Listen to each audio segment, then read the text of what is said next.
mu bbula ly'ennyama eryali ligenda lyeyongera bakaawo nawo bawalirizibwanga ate okuddira ebitundu by'ennyama bye baali basoose okusuula newakubadde ebisinga obungi mu kiseera ekyo ate ebyali bikyumuuka nga bivunze.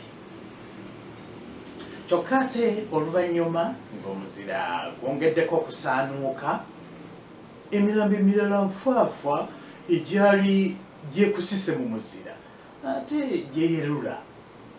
Olwo ate bakaawo nawo ne baba ku mudidi gwa nnyama. Kyokka ate ebyembi omuzira bwe gwasaanuukanga gwasikulukulanga emiguunwa gy'agayinja okuva eri waggulu mu nsozi ne gajja nga geeyiringula ne gabula okubakuba gababetente.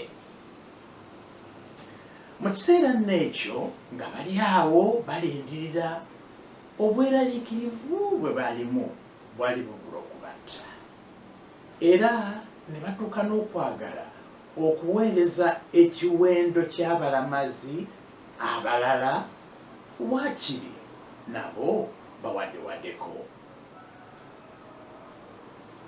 Baba nno bali awo ng'ennaku zibakuunya ate ne bawulire amawulire amalala amabi okuva ku leediyo.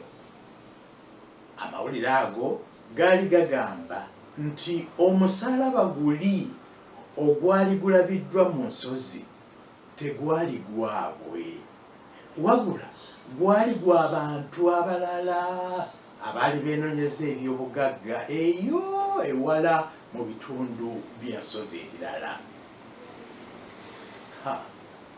Amawulire ago geeyongera okugamba nti n'olwekyo okuggyako ennyonyi eya Uganda yokka, ennyonyi endala zonna ebiwendo ebyokunoonya zaali zibiggyemu enta.